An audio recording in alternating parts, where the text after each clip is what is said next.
الحمد لله وكفى وسلام على عباده الذين اصطفى أما بعد فأعوذ بالله السميع العليم من الشيطان الرجيم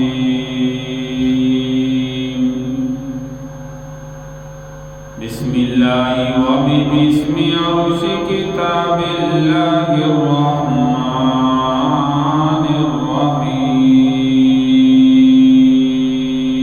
الرحيم وأما من خاف مقام ربه ونهى النفس عن الهوى فإن الجنة هي المأوى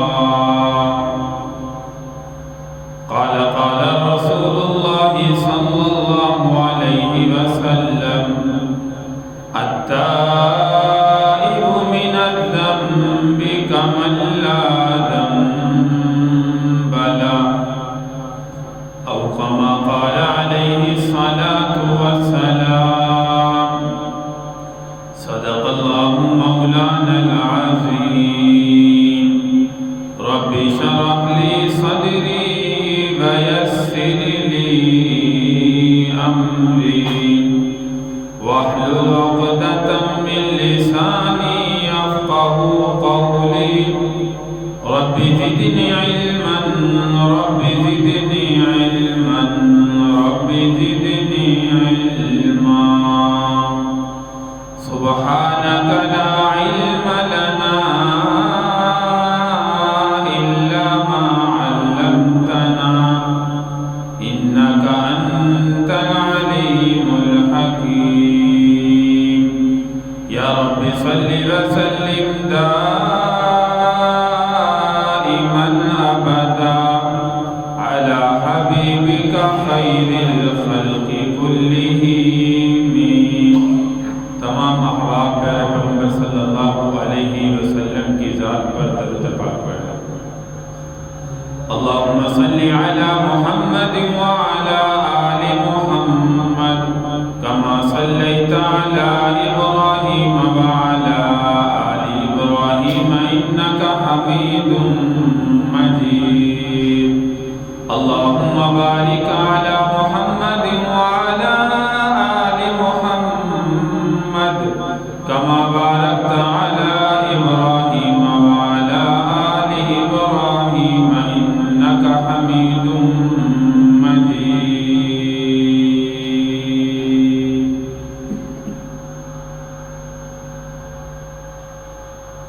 قابل صد احترام سامعین کرام بزرگوں دوستوں پردہ نشینوں بہنوں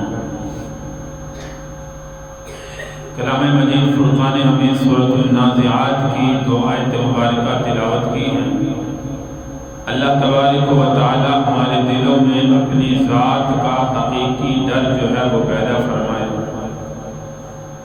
آج ہم دنیا میں زندگی گزار رہے ہیں اللہ تبارک و تعالی نے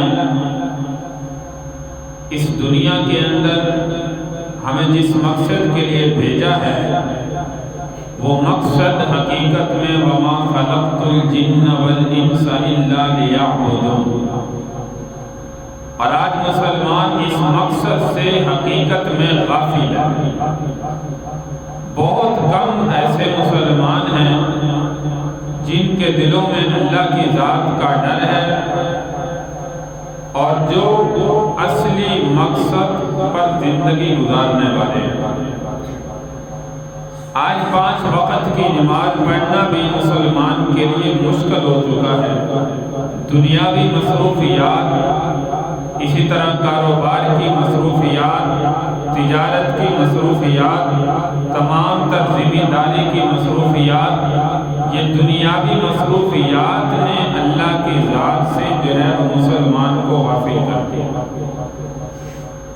اور دیکھیے کہ اللہ کے محبوب صلی اللہ علیہ وسلم کے دور نبوت کے اندر اور آپ کے دنیا سے رخصت ہو جانے کے بعد بھی ایسے لوگ بھی اس دنیا میں گزرے ہیں جو دنیاوی ضرورت مشغولیات مصروفیات کے باوجود بھی اللہ کی یاد سے غافل نہیں ہوتے تھے، اللہ کی یاد سے اپنے دل و دماغ کو تر و تازہ رکھتے تھے۔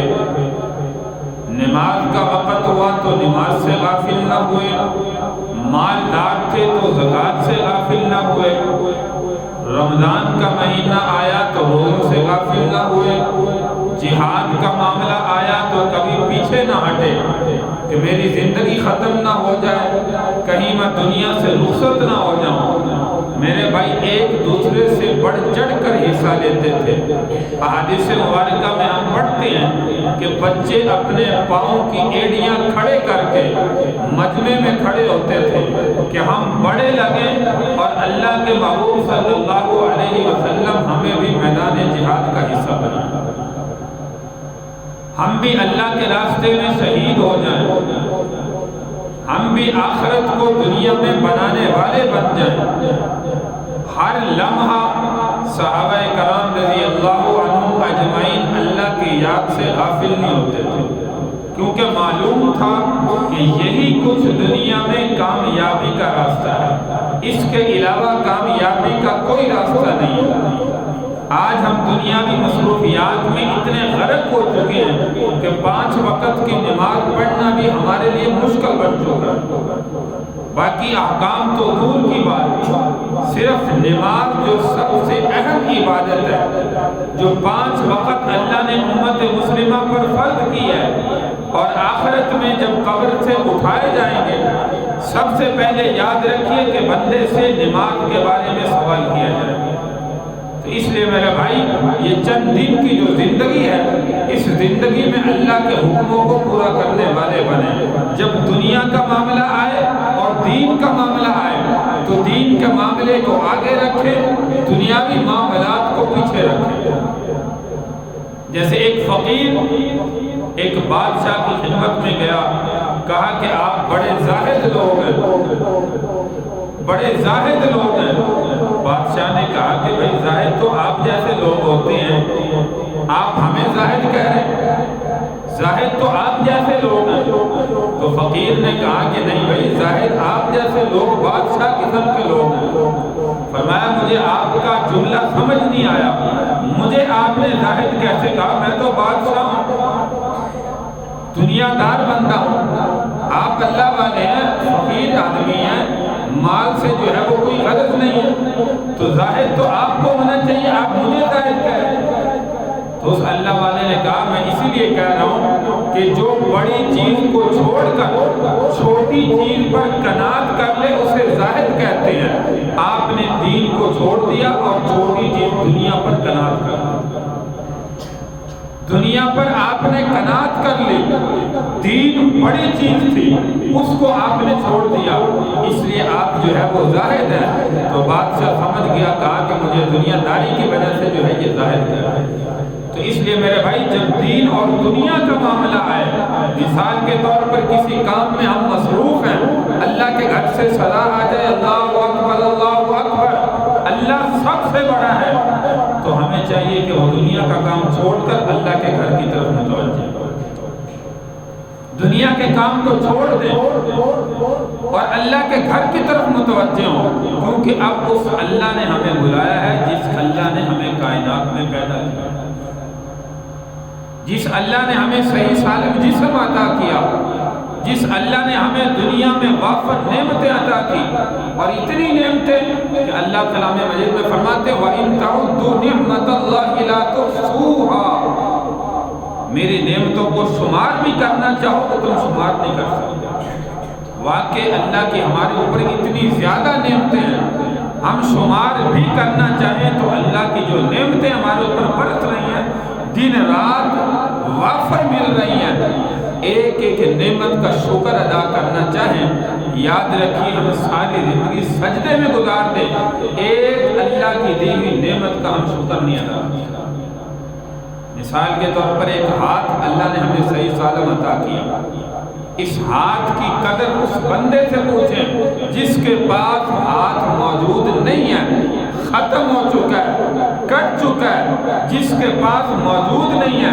ایک آنکھ کی نعمت اس بندے سے پوچھے جو دیکھ نہیں سکتا، چاہے وہ بادشاہ ہے، وہ کہے گا میری ساری دنیا کی دولت لے لو، یہ آنکھ کی نعمت مجھے مل جائے تو کیا ہی اچھی بات ہے۔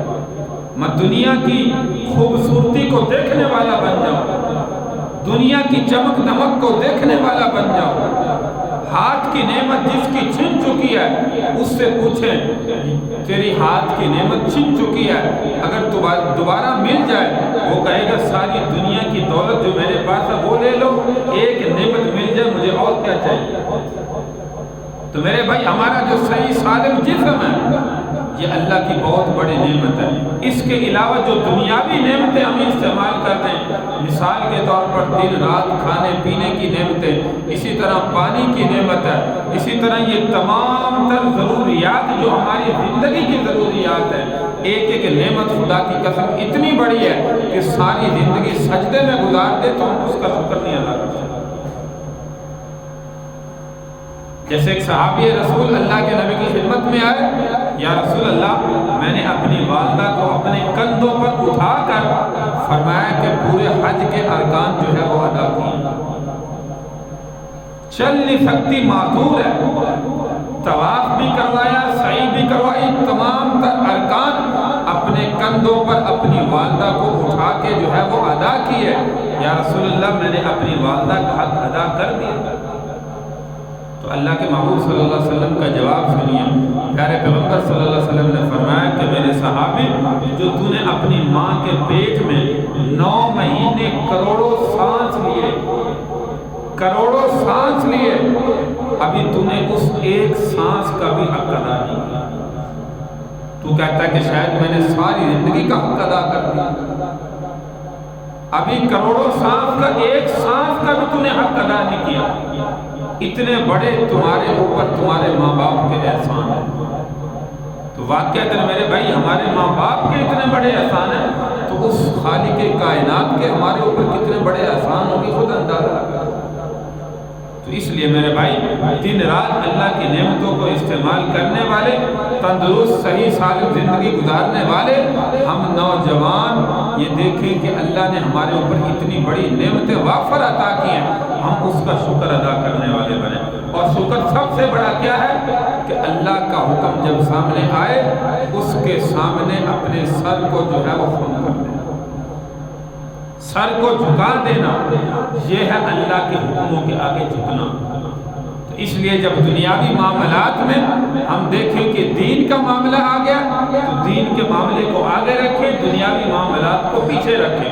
جیسے کسی کام میں مصروف ہو، اللہ کے گھر سے صدا آئے، نماز کا وقت ہو، دنیا کے کام کو چھوڑ دے، دکاندار ہے اپنی دکانداری کو بند کر دے، تاجر ہے اپنی تجارت کو ختم کر دے، اسی طرح کھیتی باڑی کرنے والا پانی زمین میں چلا رہا ہے، پانی لگا رہا ہے، وہ ختم کر دے کہ نہیں اب میرے اس اللہ نے بلایا جس اللہ نے مجھے دنیا میں پیدا کیا، جس اللہ نے میرے اس دنیا کے ایک لمحے کا مجھ سے حساب لینا، جس اللہ نے مجھے میدان محشر میں اپنے سامنے کھڑا کرنا، اس اللہ نے مجھے اپنے گھر کے اندر جو ہے وہ بلایا ہے۔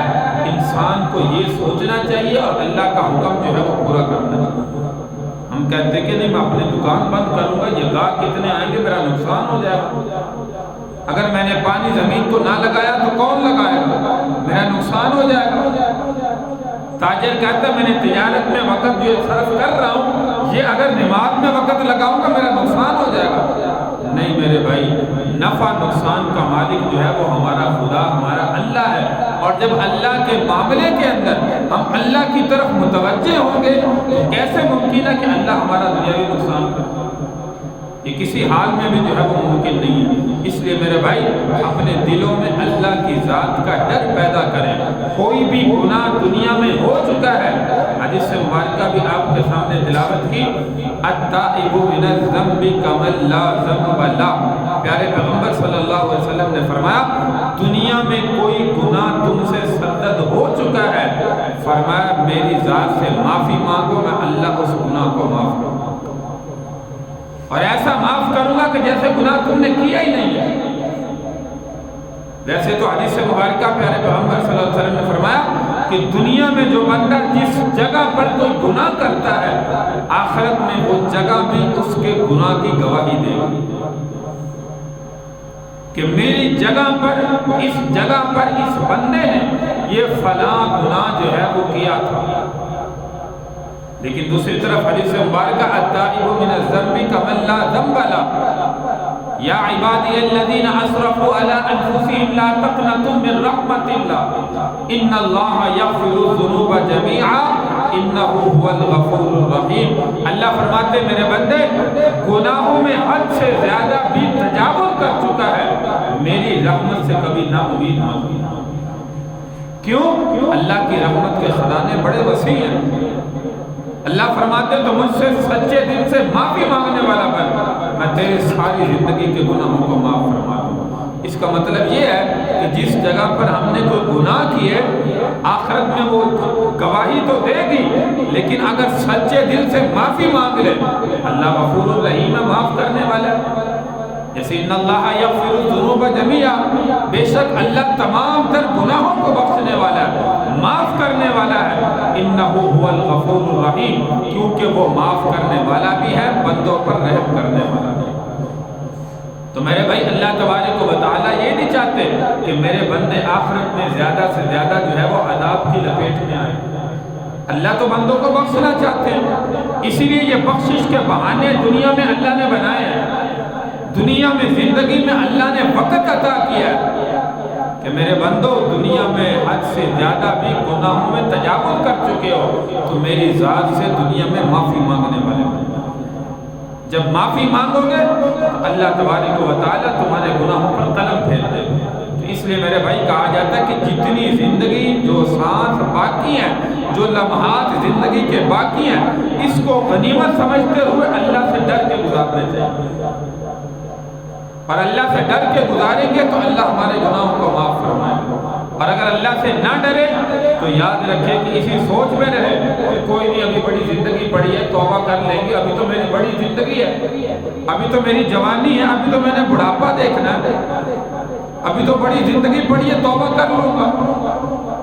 اسی اثنا میں اگر موت آ گئی تو میرے بھائی بغیر توبہ کے انسان دنیا سے رخصت ہو جائے اور ایسا انسان یاد رکھے خسارے میں. اس لیے جو چند دن کی زندگی ہے جو سانس چل رہے ہیں جو زندگی اللہ کی طرف سے ملی ہے پیارے پیغمبر صلی اللہ علیہ وسلم نے فرمایا موت سے پہلے زندگی کو غنیمت سمجھو اور اللہ کے سامنے معافی مانگو. بڑھاپے سے پہلے جوانی کو غنیمت سمجھو اللہ سے معافی مانگو. بیماری سے پہلے صحت کو غنیمت سمجھو اور اللہ کی عبادت میں وقت گزارو. تو اس لیے میرے بھائی ان لمحات کو غنیمت سمجھتے ہوئے اپنے اللہ کی ذات سے جو ہے وہ معافی مانگنے والے بنے. وَأَمَّا مَنْ خَافَ مَقَامَ رَبِّهِ وَنَهَى النَّفْسَ عَنِ الْهَوَىٰ انسان کا سب سے بڑا دشمن یاد رکھیے شیطان نہیں. سب سے بڑا دشمن انسان کا اپنا نفس ہے جو انسان کو گناہ کی طرف ابھارتا ہے. اگر انسان اس کے پیچھے لگ گیا تو یاد رکھو کہ پھر ناکامی ہی ناکامی ہے. اور اگر اس نفس کی مخالفت میں زندگی گزارنے والا بن گیا اللہ کے حکموں کو سامنے رکھ کے زندگی گزارنے والا بن گیا یہ انسان جو ہے وہ بڑا کامیاب ہے. ایک بڑی خوبصورت جو ہے حسین و جمیل ایک عورت کا جو ہے وہ سچا واقعہ ہے. ایک نوجوان وہ بھی بڑا خوبصورت تھا اور یہ عورت جو ہے وہ کرتی تھی کہ 100 دینار جو ہے وہ اپنی سے بدفعلی کا زنا کا 100 دینار جو ہے وہ لیتی تھی. اس کا پیشہ تھا. اللہ نے بڑا حسن عطا کیا تھا. تو ایک دن جو ہے وہ نیک سیرت نیک صورت جو ہے وہ نوجوان گزر رہا تھا.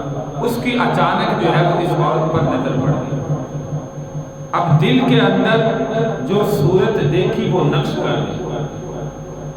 اب نماز بھی پڑھتا ہے عبادت بھی کرتا ہے جو بھی کام کرتا ہے اس کے دل و دماغ میں صرف وہی سوچتا ہے.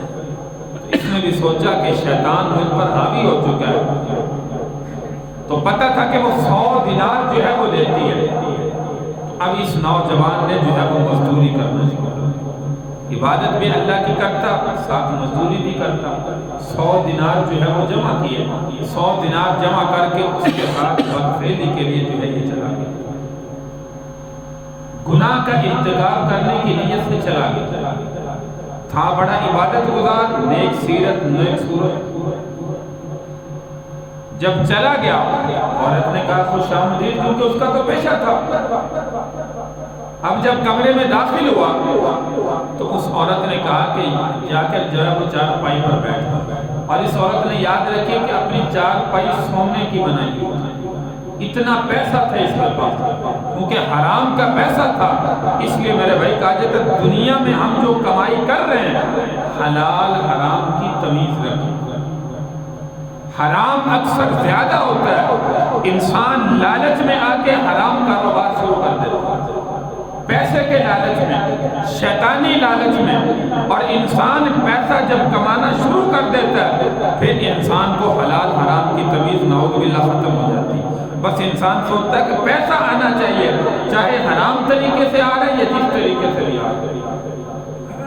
یاد رکھیے یمحق اللہ الربا ویربی الصدقات، اللہ تبارک و تعالیٰ یہی کلام مجید میں فرما رہے ہیں کہ انسان جو اللہ کے راستے میں صدقہ کرتا ہے اس سے انسان کا مال بڑھتا ہے، اللہ برکت ڈالتے ہیں، اور جو سودی معاملات کرتا ہے اس سے انسان کا مال کم ہوتا ہے۔ بظاہر دیکھنے میں تو بڑھ رہا ہے لیکن حقیقت میں وہ نقصان میں ہے، خسارے میں ہے، حقیقت میں وہ مال کم ہو رہا ہے۔ اس لیے میرے بھائی حلال حرام کی تمیز رکھ کے اپنے کاروبار کو چلائیں تاکہ اللہ بھی دنیا سے ہم سے راضی ہو، اور جب دنیا سے جائیں آخرت میں اللہ کے دربار میں کھڑے کیے جائیں اس وقت بھی حرام کی وجہ سے ہم پکڑے نہ جائیں۔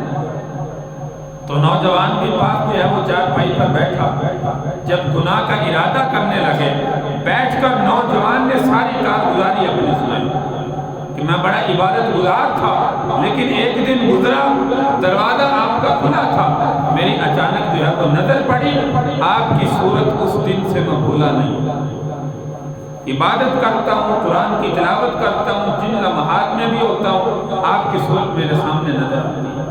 تو اس لیے میں نے ارادہ کیا کہ یہ 100 دینار میں نے جمع کیے ہیں اور یہ جمع کر کے میں آپ کے پاس لے کر آیا ہوں، آپ سے گناہ کا ارتکاب کرتا ہوں۔ اس نے کہا کہ ٹھیک ہے، میرا بھی اصول ہے 100 دینار کے بغیر میں کسی مرد کو اپنے قریب نہیں آنے دیتا۔ اب جب خلوت کے اندر، تنہائی کے اندر گناہ کا ارادہ کرنے لگے، یاد رکھیے کہ جب کپڑے اتارے تو مرد یہ نوجوان اللہ سے ڈر گیا۔ وَأَمَّا مَنْ خَافَ مَقَامَ رَبِّهِ وَنَهَى النَّفْسَ عَنِ الْهَوَىٰ، اچانک جھٹکا لگا، دل میں خیال آیا کہ تو کہاں پہ کہاں آ گیا، آخرت میں اللہ کے دربار میں کیا منہ دکھائے گا، اللہ کے دربار میں کیا جواب دے گا۔ فوراً اللہ نے دل کی کیفیت کو ایسے بدلا کہ یہ نوجوان فوراً اٹھا اور کہا مجھے یہاں سے جو ہے وہ باہر نکالا، مجھے جانے دو، یہ 100 دینار آپ کے جو آپ کو میں نے دے دیے، مجھے صرف یہاں کمرے سے جو ہے وہ باہر نکالا۔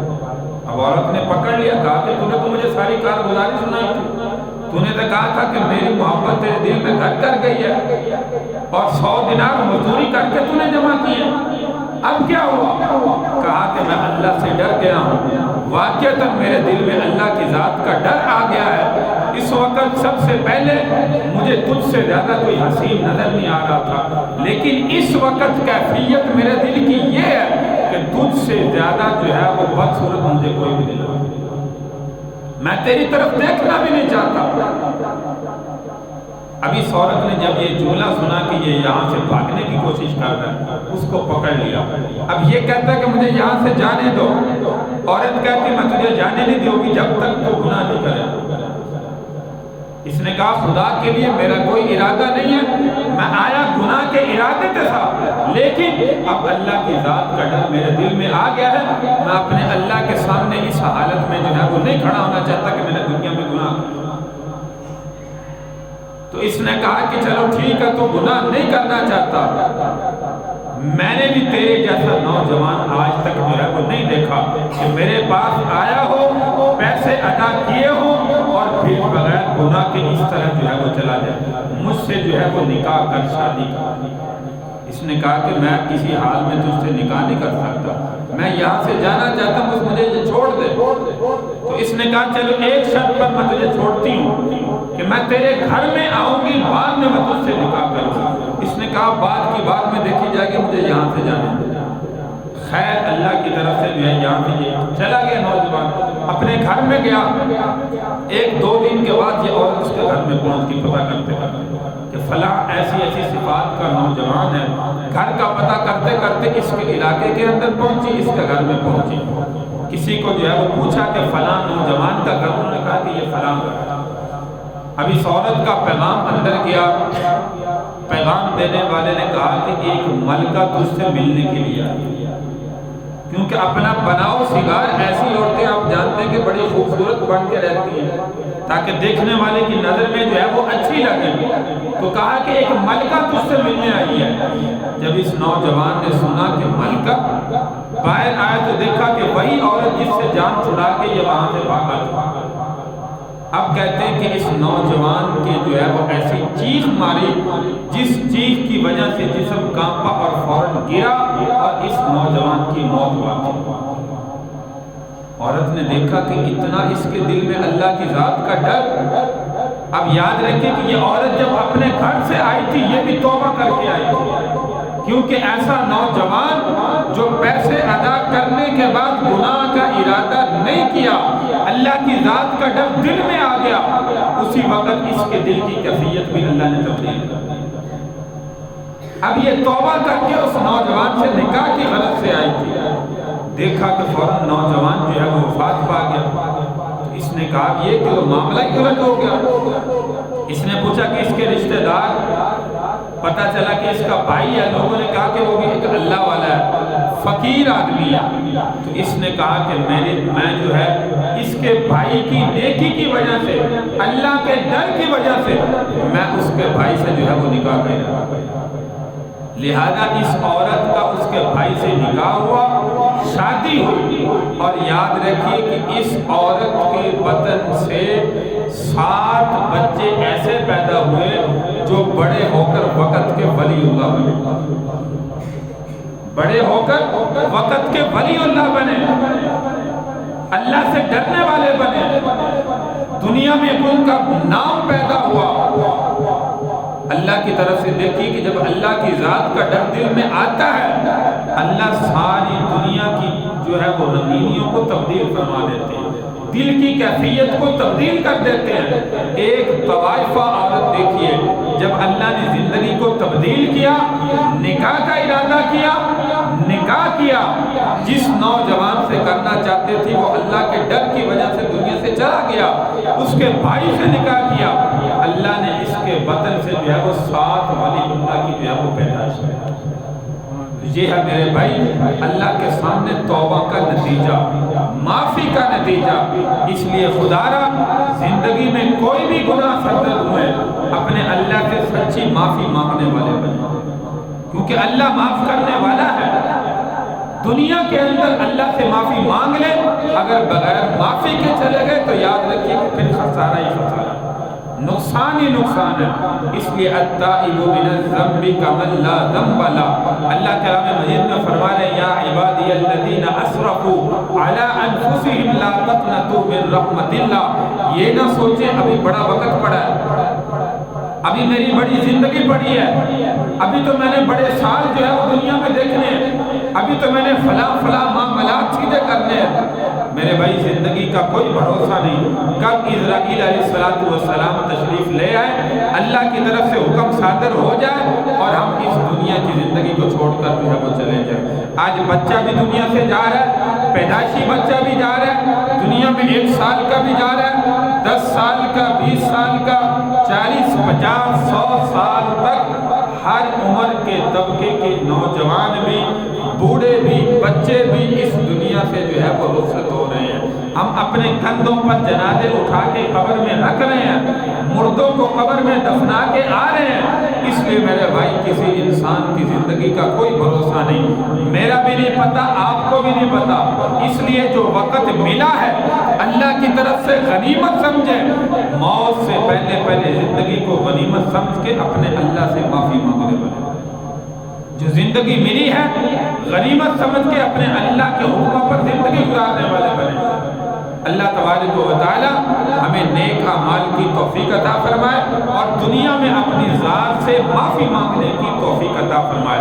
آج کل سوشل میڈیا پر ایک بڑا مسئلہ چل رہا ہے، آپ نے بھی جو ہے وہ دیکھا ہوگا، ائمہ مساجد کی تنخواہوں کا مسئلہ بڑا جو ہے مسئلہ 2-3 ہفتے سے جو ہے وہ چل رہا ہے۔ پنجاب حکومت نے تمام تر ائمہ مساجد کے لیے 25,000 روپے ماہانہ وظیفے کا جو ہے وہ اعلان کیا۔ پچھلے دنوں میں ایک ہماری گاؤں میں فوتگی بھی ہوئی، وہاں پہ جنازے کے اندر جانا ہوا، قبرستان میں کھڑا تھا تو گاؤں کا ایک نوجوان جو ہے وہ بڑا سلجھا ہوا کہنے لگا مولوی صاحب مبارک ہو، کہ قبرستان میں کھڑے کون سی مبارک دے ہیں؟ کہتے جی آپ کو جو ہے وہ حکومت پنجاب نے 25,000 ماہانہ وظیفے کا اعلان کیا۔ میں کہا بھائی معاف کرنا، اللہ کے لیے ہمیں ایسے وظیفوں کی ضرورت نہیں ہے۔ کہنے لگا کیوں؟ پنجاب حکومت کی طرف سے وظیفے مل رہے ہیں، 25,000 تنخواہ مل رہی ہے، آپ کی تو تنخواہ تھوڑی ہوگی، حکومت کی طرف سے مل رہی ہے، آپ کہہ رہی ہم نے لینا نہیں۔ میں نے کہا بھائی ہمیں ایسی تنخواہوں کی ضرورت نہیں ہے۔ کہنے لگے کیوں، معاملہ کیا؟ میں نے کہا آپ کو کسی کارروائی کا پتہ ہی نہیں ہے تو آپ کہہ رہے ہیں کہ 25,000 مولویوں کے مل رہے ہیں۔ جب میں نے وہ شرائط بتائی جو حکومت پنجاب نے مقرر کی ہیں کہ یہ 3-4 شرائط انہوں نے رکھی ہیں، امام مسجد کو ایسا ہونا چاہیے، ایسا ہونا چاہیے، یہ نہیں کرنا چاہیے، یہ نہیں کرنا چاہیے، پھر کہنے لگا یار یہ تو معاملہ بڑا گڑبڑ ہے، یہ تو معاملہ بڑا خراب ہے، پھر تو واقعی نہیں لینے چاہیے۔ تو یہ مسئلہ کافی دنوں سے میڈیا پر بہت زیادہ زور و شور سے جو ہے وہ چل رہا ہے۔ کچھ مفتیان کرام کہہ رہے ہیں کہ نہیں یہ لینا چاہیے، اور کچھ علماء نہیں بلکہ کثیر تعداد میں ہمارے وفاق المدارس العربیہ پاکستان کے ناظم اعلیٰ حضرت مولانا قاری محمد حنیف جلندری صاحب جو میرے استاد محترم بھی ہیں، خیر المدارس ملتان کے محتمم بھی ہیں، پوری وفاق المدارس کی کابینہ اور پوری جمعیت علماء اسلام، قائد جمعیت حضرت مولانا فضل الرحمان صاحب دامت برکاتہم العالیہ، ان کی مشاورت اور اس میں مفتی تقی عثمانی صاحب، بڑے بڑے اکابرین مفتیان کرام، ان کا نظریہ یہ ہے کہ یہ واقعتاً ہمیں جو ہے وہ نہیں لینا چاہیے۔ اور میں الحمدللہ اور بڑے بڑے علماء اکابرین مفتیان کرام ان کے اس نظریے کے پیچھے ہیں کہ جو ان کی طرف سے حکم ہوگا وہ اس نظریے پر جو ہے وہ عمل کریں گے۔ ہمیں ایسا جو ہے وہ وظیفہ جو ہے وہ نعوذ باللہ نہیں چاہیے۔ الحمدللہ جو ہمارے پاس جو پہلے مل رہا ہے جتنا ہے گزارے کے مطابق ہے، ہم اسی پر جو ہے وہ اکتفا کریں گے اور حکومت کی طرف سے کوئی کسی قسم کا وظیفہ جو ہے وہ نہیں لینا چاہیے، کیونکہ ایسی شرائط کہ حکومت پنجاب جو بھی شریعت کے خلاف بل منظور کرے، شریعت کے خلاف جو بھی باتیں کرے، اس شرط پر جو ہے وہ ائمہ مساجد کو یہ بھی اس میں حکم دیا گیا کہ اس پر کوئی نہیں بولے۔ اگر کوئی شریعت کے خلاف حکومت قدم بھی اٹھاتی ہے، امام مسجد کوئی بھی اس پر لفظ کہے گا یا ان کی خلاف ورزی کرے گا، اس کو بھی جیل کے اندر ڈال دیا۔ تو علماء حقہ کا کام تو جو ہے وہ حق بیان کرنا، قرآن و حدیث کی بات کرنا، شریعت کی بات کرنا۔ اب شریعت کی بات سے حکومت رو کر کہہ دیں ہم 25,000 اس شرط پر دیں گے، یہ تو بڑی ناانصافی والی بات ہے۔ تو اس لیے میرے بھائی واقعتاً ہمیں جو ہے وہ ایسے وظائف کی جو ہے وہ ضرورت نہیں ہے جو اکابرین کی پہلے سے روٹین چلی آ رہی ہے، اور آپ کو جو ہے وہ شاید نہ پتہ ہو اس کے پیچھے جو ہے وہ بڑی سازش ہے۔ یہ حکومت جب بھی آتی ہے، نئی حکومت کوئی بھی آتی ہے، یہ مدارس کو مساجد کو اپنے کنٹرول میں جو ہے وہ کرنا چاہتی ہے۔ جو ہم نصاب دیں وہ مدارس میں پڑھایا جائے، اور الحمدللہ جو نصاب پہلے سے پڑھایا جا رہا ہے، قرآن و حدیث کا نظام چل رہا ہے، اسی طرح انشاءاللہ العزیز جو ہے وہ قیامت تک یہ نظام چلتا ہے۔ اس میں اکابرین کی محنت ہے، اکابرین کی قربانیاں ہیں، اور ہم الحمدللہ اسی قربانیوں کی وجہ سے آج مدارس کے اندر جو ہے وہ مدارس کی برکات ہیں، ہمیں حافظ عالم جو ہے وہ مل رہے ہیں، نماز پڑھانے والے مل رہے ہیں، علماء خطبہ ائمہ کرام مفتیان کرام جو ہے وہ مل رہے ہیں۔ اور اگر مدارس کے اندر بھی حکومت کے معاملے آنے شروع ہو جائے تو یاد رکھیں کہ پھر انگریزی قانون مدارس میں بھی شروع ہو جائے۔ ایسی یونیورسٹیاں بن چکی ہیں جو پہلے مدرسے تھے اب یونیورسٹیاں بن چکی ہیں۔ تو اس لیے اللہ تبارک و تعالیٰ سے دعا ہے کہ اللہ تعالیٰ ہمارے ان اکابرین کی جو ہے وہ حفاظت فرمائے، اور جو ان کی طرف سے انشاءاللہ العلی اللہ عمل ہوگا اس کے مطابق جو ہے وہ ہم عمل کریں گے۔ اللہ تبارک و تعالیٰ ہمیں جو ہے وہ عمل کی توفیق عطا فرمائے۔ علماء، مفتیان کرام، اکابرین کی اللہ تبارک و تعالیٰ ہر شر سے حفاظت فرمائے۔ وآخر دعوانا ان الحمد للہ رب العالمین۔